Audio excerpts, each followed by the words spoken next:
Welcome to the Toddcast, your weekly leadership nudge. My name is Todd Long, the owner, founder of Leadership Innovations, and I'm your host this week and every week because this is my podcast. Thank you for listening. I appreciate your willingness to tune in and hear some lessons to help you be a more confident and discerning leader. This past fall, I was hanging out with a friend of mine at his house, and he was showing me some work that he was doing on the back side of his house, where he was taking off an old section of his deck and some stairs. Connected to this deck is a screened-in porch. And as he was taking the decking off and the stairs off, he recognized that the support beams that should be underneath this screened-in porched area were actually either not there or extremely flimsy. And this is a really big problem because this is a space that he used quite frequently, and he recognized immediately that he had to do something about it. He had to find the right support beams, put those in place. You want to make sure this is a safe place to spend time. It's interesting that there's these things in our lives that we don't know are insecure, unstable, until we kind of peel back the layers.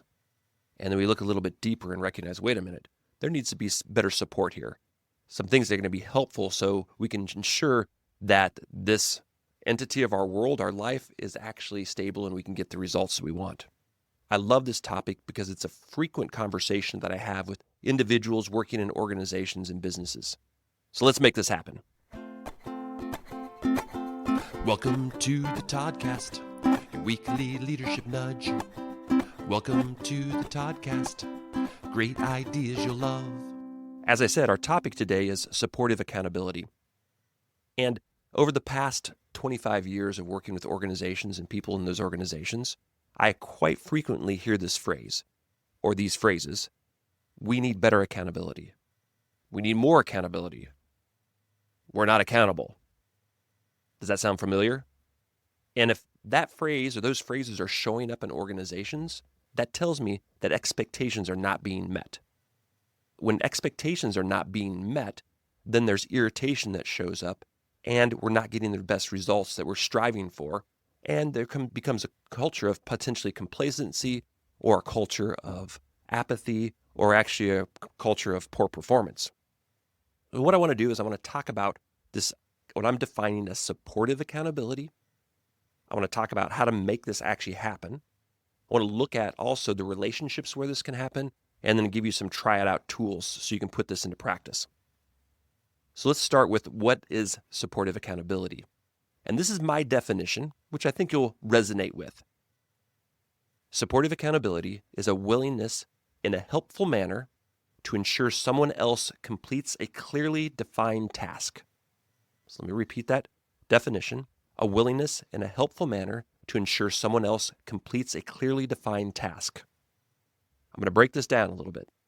So first word is willingness. I believe this is probably the most important aspect of accountability. There needs to be a willingness on the person who is providing the accountability and also the person receiving accountability. If your job is a manager and you're responsible for people, it is your responsibility to give supportive accountability. It shouldn't be just an obligation that you do once a year during annual reviews. It needs to be something that you do on a consistent basis, and you need to have a willingness to do this, a desire to actually help support the mission, help the person you're helping to provide the accountability for, and really it's your responsibility, it's your job, you're hired to do this if you're a manager. On the other side of that, as an employee, we have to be willing to receive supportive accountability as well. We have to have an openness to this.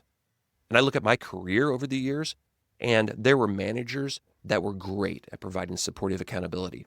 They consistently worked with me, gave me feedback, helped ensure that I achieved the goals that I was striving for, and then I had managers that didn't show up. They were rarely around. They really didn't provide the supportive accountability that I needed. As a business owner, I recognize I don't have someone to report to. So I have to find people that I can be accountable to or ask for their help and to help me ensure that I achieve the goals that I'm striving for. I completed a book a few years ago called Performance Leadership. And I have to tell you, one of the reasons that I was able to complete that book is because I asked for supportive accountability from a person I trusted. Her name is Marissa. She's my sister-in-law. She was helping me with my website and other communication pieces. And I said, Marissa, I'm trying to complete this book. It shows up every year on my goals. I've had it on my goals for the last 10 years. This year I got to complete it, and I need you to help me be accountable to this. You can ask me about it, bug me about it, keep pushing me on this to make sure I get it done. And I was so thankful that Marissa was there to provide that encouragement, check in with me on a regular basis to ensure that I completed the book. So willingness is a key part to supportive accountability, both as the giver, but also as the receiver. The next phrase is helpful manner. This is the care piece of supportive accountability. The helpful manner means we have to understand the person we're providing that supportive accountability to and know what's going to be helpful for that individual. Some people need more direct accountability. Some people need more often accountability. Some people need it a little bit softer. So really recognizing what's this person specifically need in terms of how to help them stay accountable to the task that they've identified, which actually leads to the third piece of this definition is clearly defined task or tasks. If we're going to have supportive accountability, there has to be clearly identified goals and tasks that someone's working towards, so we have a clear direction in terms of what we're keeping someone accountable to. If there isn't clear direction and clear identification of those tasks, it's much more difficult to provide that accountability. Let's talk about how to make this happen. That was the definition. So now let's talk about how to make this happen. It's fairly simple. There's 3 parts to it. 1 is care. 2, clear expectations. And 3, clearly defined cadence of check-in. So care, expectations, and cadence. 1 is starting with a relationship with the person where that accountability is to show up, where there's trust, there's clear communication, and there's a healthy relationship where there can be open dialogue and communication. Number 2 is clear expectations. What are the tasks and goals that need to be completed? And then finally, the third piece of this is what is the defined cadence that you're going to check in and provide support to the individual that you're helping with this accountability. Those are the 3 steps to it: care, clear expectations, and the cadence. And clearly communicating all those is critical to this. And as we can see, there's benefits.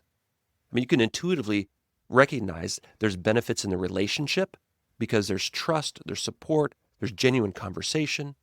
There's benefits because there's better results.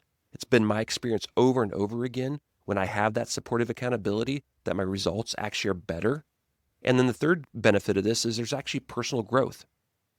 On a personal standpoint, if there's better accountability, I'm learning, I'm growing, which also builds up confidence.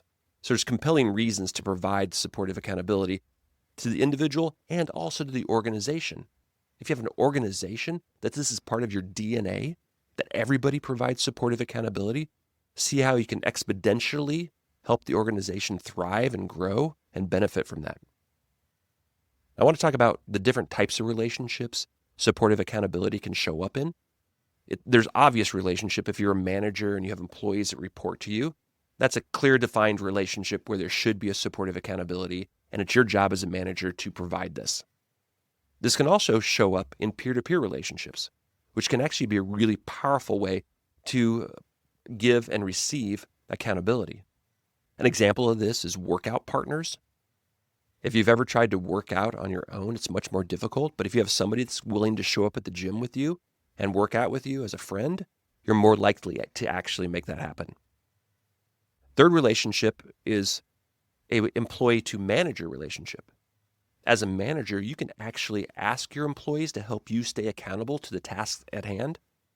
And employees can also push a little bit to help your manager become accountable to the tasks that are clearly defined. Now, obviously, there has to be a trust in that relationship, and there has to be openness to receive and give the accountability in that relationship, but it can happen. A fourth relationship is external support. We see this external support in the business world with executive coaches or leadership coaching. Professional athletes have trainers that are their supportive accountability person. There's even professional groups that provide supportive accountability. I think about Toastmasters, which is an organization that helps people communicate a clear message to an audience where they help support each other in that manner.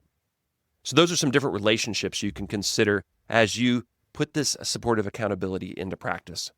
your manager to employee relationship, a peer-to-peer relationship, employee to manager, and then external supportive people that can provide that support. So let's try this out. Here's the try it out section. Here's some personal application and some application you can do with your team. Here's the personal application exercise. 1, identify an area of your life that you'd like to move forward in. Clearly define this. Number 2, who could be a person you trust to help support you in this particular task you're trying to accomplish. Again, it's a person you trust that you can reach out to, and then reach out to them. Ask them for the help. Define what the goal is you're trying to achieve or the task you're trying to achieve. Define what that cadence or that supportive accountability looks like and what's the duration of that. So there's your personal application. Here's a team application to try out. It's a team exercise. So gather your team together. You could also do this one-on-one in that relationship or as a team, and then just simply discuss this topic of supportive accountability. Define it. What does it look like? Discuss how well it's going for your team, what you could do a little bit better in terms of providing supportive accountability. And then, after you've had that conversation, clearly define what can the team do, you as a manager, peer-to-peer, however that looks, to provide better supportive accountability. There's your team exercise. So try those out both personally for yourself and also for your team as a team exercise.